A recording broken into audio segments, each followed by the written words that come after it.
Hi friends, எல்லாருக்கும் வணக்கம். நாம் இன்றைக்கி நம்ம அறுசுவை அமுதில் முட்டை குழி ஆம்லேட் எப்படி செய்யலாங்கிறத பார்ப்போம். அதுக்கு முன்னாடி நம்ம சேனல் சப்ஸ்கிரைப் பண்ணாதவங்க சப்ஸ்கிரைப் பண்ணிக்கோங்க. மறக்காமல் பெல் ஐக்கான் கிளிக் பண்ணிக்கோங்க. முட்டை குழி ஆம்லேட் செய்வதற்கு தேவையான பொருட்கள்: ஒரு பெரிய வெங்காயம், 2 பச்சை மிளகாய், 1 டீஸ்பூன் உப்பு, 1 டீஸ்பூன் பெப்பர். அதோட 5 to 6 முட்டை ரெடியாக வச்சுக்கோங்க. ஃபர்ஸ்ட் 5 முட்டையும் எடுத்து நல்லா உடச்சி விட்டுக்கோங்க, மிக்ஸ் பண்ணிக்கோங்க.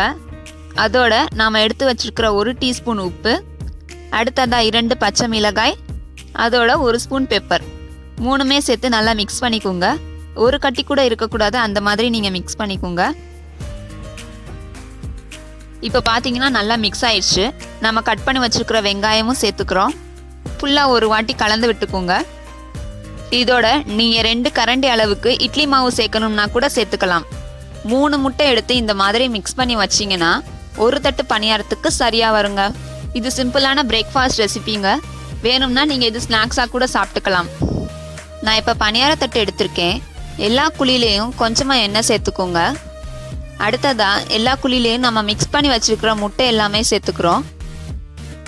குழி ஃபுல்லாக சேர்க்காதீங்க, ஏன்னா பாயில் ஆறப்ப குழிக்கு வெளியே எல்லாம் முட்டை வந்துடும். எக் ரொம்ப சென்சிட்டிவ்னால நீங்கள் இது மீடியம் ஃப்ளேம்லேயே வச்சுக்கோங்க, இல்லைன்னா டக்குன்னு கருகிறதுக்கான வாய்ப்பு இருக்குது. இது ரொம்ப ரொம்ப சிம்பிளுங்க. நம்ம முட்டை பொரியல் செய்கிறோம் இல்லையா, அதே ப்ராசஸ் தான். என்ன ஒரு மெயின் டிஃப்ரென்ஸ், பொரியலை நம்ம வடை சட்டியில் சமைக்கிறோம், இதை நம்ம பணியார தட்டில் செய்கிறோம். 1 சைட் வெந்ததுக்கு அப்புறமா இந்த மாதிரி மெதுவாக திருப்பி போடுங்க. பாருங்க எவ்வளோ சூப்பராக வெந்திருக்குன்னு. எல்லாருக்கும் நல்லாவே தெரிஞ்ச விஷயந்தாங்க. முட்டை ரொம்பவும் ஹெல்த்தியான ஃபுட்.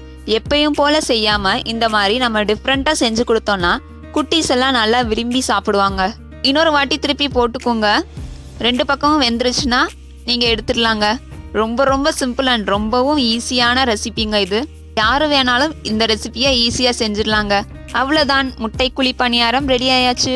நீங்களும் ட்ரை பண்ணி பாருங்க. பிடிச்சா லைக் பண்ணுங்க, ஷேர் பண்ணுங்க, சப்ஸ்கிரைப் பண்ணுங்க. Thank you friends. Thank you, friends.